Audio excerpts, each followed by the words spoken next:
Heißt, hier. Heute ich möchte über den Griff und die Wirkung von der Handgelenk zu reden. Wir haben einen stärkeren Griff, einen schwacheren Griff, Interlocking, Overlapping oder den Baseballgriff. Es gibt so viele Möglichkeiten. Der Griff kontrolliert das Schlägerblatt und für das Schlägerblatt senkrecht muss es parallel zum linken Oberarm sein. Hast du gewusst, dass dein Handgelenk in 6 verschiedene Richtungen in der Golfschwung bewegen kann?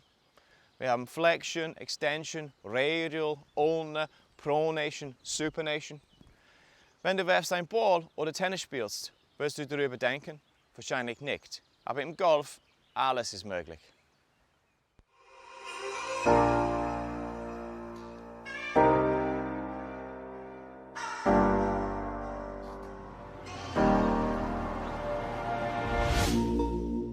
So ein Griffproblem ist oft nichts eigentlich mit dem Griff selbst zu tun, aber eine Reaktion zu irgendwas anderes.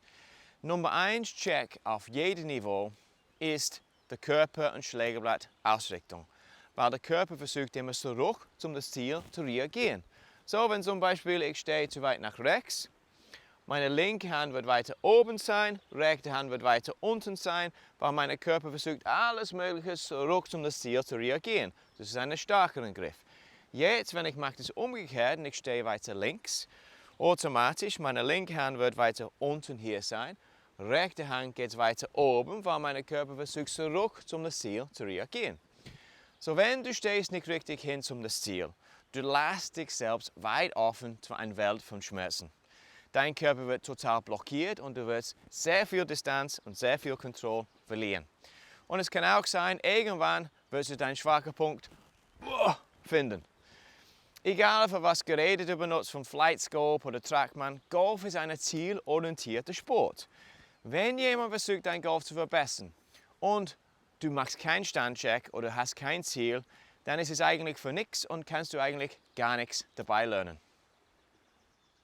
Wenn du willst, deinen Schwungfehler zu korrigieren, sollst du nie mit einer Griffänderung anfangen. Wenn jemand kämpft mit einem Slice, was macht sie oft? Einen stärkeren Griff. Das ist, wenn der linke Hand geht weiter oben und der rechte Hand geht weiter unten hier. Diese Griffposition kompensiert für den Slice-Spin. Ein Slice ist, wenn die Schwungrichtung geht von außen nach innen, geht links vorbei, der Ball wird geschnitten von links nach rechts. Einen stärkeren Griff, was passiert dann ist, statt das Schlägerblatt zum Ziel, das Schlägerblatt wird senkrecht um die Schwungrichtung und der Ball wird dann links, gerade nach links hinausgeschlagen. So, was passiert jetzt ist die optische Tauschung. Ist der Spieler sagt genug mit immer links out, links out, links out. Was passiert ist, er steht weiter nach rechts und sein Ball ist 40 oder 50 Meter links zurückgezogen, genau in der Mitte von der Fairway, aber er verliert wahnsinnig viel Distanz, wahnsinnig viel Kontrolle und eigentlich er steht selbst im Weg. So, wenn du greifst den Schläger in der Mitte von deinem Stand, dann automatisch dein linker Handgelenk wird gebogen, hier, und das heißt cupped. Aber kein Mensch redet darüber. Wenn ich bin hier oben und mein Handgelenk cupped ist, hier, das Schlägerblatt ist weit offen. Ich kann vielleicht versuchen, das Schlägerblatt zu schließen im Rückschwung, aber vom Timing her, das ist ganz, ganz schwierig. Der einfachste Weg, es auszugleichen, ist mit einem stärkeren Griff. Und es funktioniert so. Wenn ich lasse meine Hand und Arm ganz locker von meinem Körper hinunter zu hängen hier, sie drehen ganz natürlich und meine Hände kommen zusammen normalerweise auf dem Griff. So. Wenn ich nehme einen stärkeren Griff, das ist, wenn der linke Hand geht weiter hier, rechte Hand geht weiter unten hier. So am Treffmoment hier, meine Hand und Arm eigentlich wollte zurück, um die natürliche Position hier zu finden. Und es ist ganz klar, dann das Schlägerblatt ist zu. So das kompensiert für das offene Schlägerblatt oben. Und eigentlich, es funktioniert und es gibt manche Spitzenspieler, das machen es auch. Und das ist der Grund, dass meisten von Amateurgolfspielern einen stärkeren Griff lieber haben. So, ganz im Gegenteil. Wenn deine Hände sind zu weit vorne, automatisch dein linker Handgelenk gebogen ist, in die andere Richtung und es archt. Wenn ich nehme den Schläger jetzt oben mit dem archten Handgelenk hier, das Schlägerblatt ist zu, er zeigt um den Himmel hier und passt auf Dustin Johnson-Style. Dustin Johnsons Kraft und Kontrolle liegt nicht in dem geschlossenen Schlägerblatt, wie viele glauben, Eigentlich, es liegt in seiner Körperbewegung. Weil was passiert ist, er ist so weit offen hier am Treffmoment mit einer athletischen, dynamischen, kräftigen Position. Und er gleicht die geschlossene Schlägerblatt hier, was das zu ist, oben, aus mit der offenen Körperposition hier. Geht so mit der Kraft hier offen. So, es ist ganz klar, das Talent und Spitzenkoordination und sehr viel Übung spielt eine große Rolle in diesem Beispiel. So, wenn du Dustin Johnson bist, gib Gas. Etwas, was oft nicht total verstanden ist, ist der frühe Einsatz der Handgelenke im Rückschwung. Sobald ich mache das, meine linke Handgelenk wird gekuppt sein und das Schlägerblatt wird weit offen. Und irgendwas hier zu machen, vom Timing her ist auszugleichen, das ist ganz, ganz schwer. Der frühe Einsatz der Handgelenk ist super beim Pitching oder Bunkerschläger, weil es hilft, den Ball schnell hochzufliegen. Aber beim Driver ist nicht so ganz optimal. Wenn du glaubst, dass frühe Einsatz der Handgelenk ist deine Sache, dann bitte benutze einen stärkeren Griff hier, das Schlägerblatt zu schließen. Oder ganz einfach, schließe deine Augen.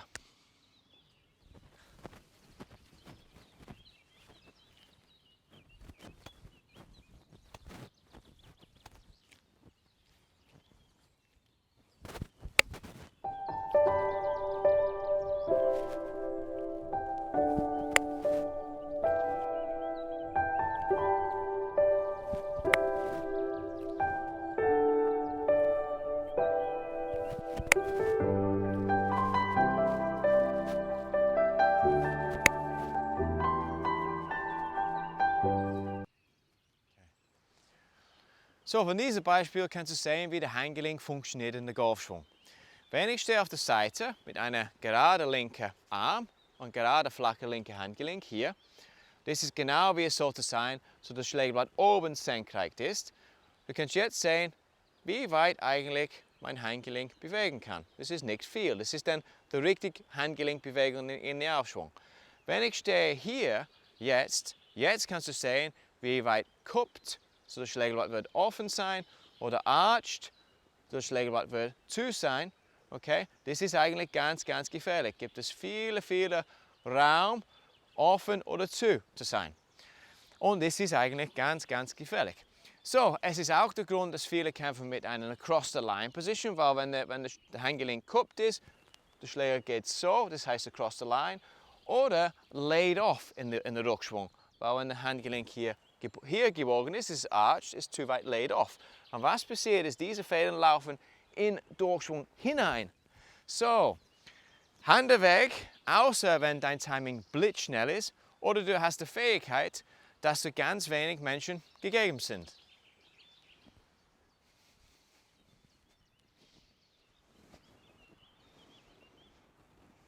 Are you a Jedi?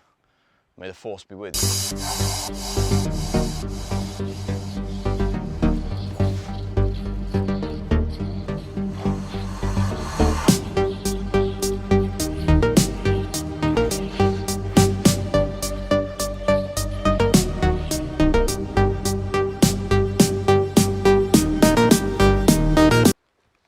Oh, das ist heiß. Oh. So, wenn du willst, dein Schlägerblatt garantiert senkrecht zu sein, dann fängst du an mit einer flachen, gerade linken Handgelenk. Oben musst du 40 sein mit einer flachen, gerade linken Handgelenk. So, nimmst du den Schläger von der 1 Uhr Position hier, das ist 12, das ist 1. Und der Schläger geht von der Ball und der kleine Finger hier zu der Mitte von der Zeigefinger. So, von der Ball und der kleine Finger zu der Mitte von der Zeigefinger hier. Und ich greife so. So, wenn ich gehe hinunter, jetzt kannst du sehen, dass der Schlägerschaft ist eine Verlängerung von meinem linken Arm hier. So, jetzt mit der rechten Arm, rechte Hand, was passiert ist, mein rechter Arm hängt ganz natürlich hier hinunter und meine Hand dreht ganz leicht innen, ganz natürlich. Und er kommt zusammen auf dem Griff, eine ganz neutrale, ganz natürliche Position hier auf dem Griff. So wie die Hände zusammen verbunden sind, eigentlich ist deine Entscheidung. Es gibt die Overlapping Griff, wenn der kleine Finger geht zwischen dem Mittelfinger und Zeigefinger, aber hier. Es gibt die Interlocking Griff, das ist, wenn der kleine Finger geht zwischen der Zeigefinger und Mittelfinger dazwischen. Oder es gibt einfach den Baseballgriff und die Hand geht so drauf. Eigentlich muss dein eigene Hände passen. Von hier, von der Ansprechposition hier, fängst du an mit einer flachen, gerade linken Handgelenk und musst es halten, bis wenn du ganz oben bist, mit einer flachen, gerade linken Handgelenk und senkrechtes Schlägerblatt, parallel zum der linken Oberarm hier, jedes Mal, wenn du spielst.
Ich hoffe, du hast meine Golfstunde genossen und jetzt kannst du sehen, wie wichtig der Griff eigentlich ist.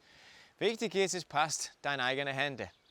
Ich bin neu in der Welt von YouTube und ich bin ganz begeistert, dass Golfspieler von jedem Niveau ihr volles Potenzial erreichen kann. Ich habe persönlich selbst sehr viel Unterricht gehabt und ich habe intensiv mit einer der besten Trainer der Welt zusammengearbeitet. Ich hoffe, ein bisschen magischer Staub hat sich auf mich abgefärbt. Wenn dir mein Unterricht gefallen hat, drückst du bitte den Abonnieren-Knopf und gibst mir einen Daumen drücken. Bis zum nächsten Mal. Cheers, my friend.